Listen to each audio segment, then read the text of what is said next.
प्रमोद तिवारी ने कहा, झूठ की भी एक सीमा होती है। परिवार के नेता जवाहरलाल नेहरू के नेतृत्व में संविधान को अपनाया गया था। प्रधानमंत्री को संविधान के निर्माता B.R. अम्बेडकर के धन्यवाद बोर्ड को पढ़ना चाहिए था, जिसमें उन्होंने कहा था कि संविधान नेहरू जी के समर्थन के बिना संभव नहीं हो सकता था। लेकिन उनकी समस्या यह है कि उन्हें नेहरू जी की महानता देखकर हीन भावना महसूस होती थी। कम से कम प्रधानमंत्री को संविधान पर बहस के दौरान पहले प्रधानमंत्री का धन्यवाद करना चाहिए था। नेहरू से लेकर के राहुल गांधी तक कांग्रेस के एक ही परिवार ने कॉन्स्टिट्यूशन को तबाह कर दिया है।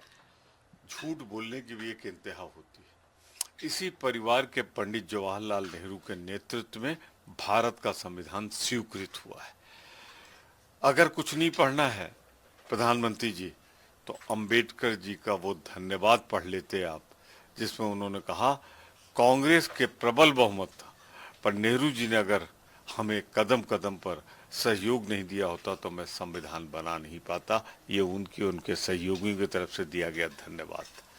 पर आपकी समस्या ये है, आपको नेहरू का कद इतना बड़ा लगता है कि उसके सामने जब आप खड़े होते हैं तो उनकी बराबरी करने में कहीं न कहीं आपकी हीन भावना और कुंठा सामने आ जाती है।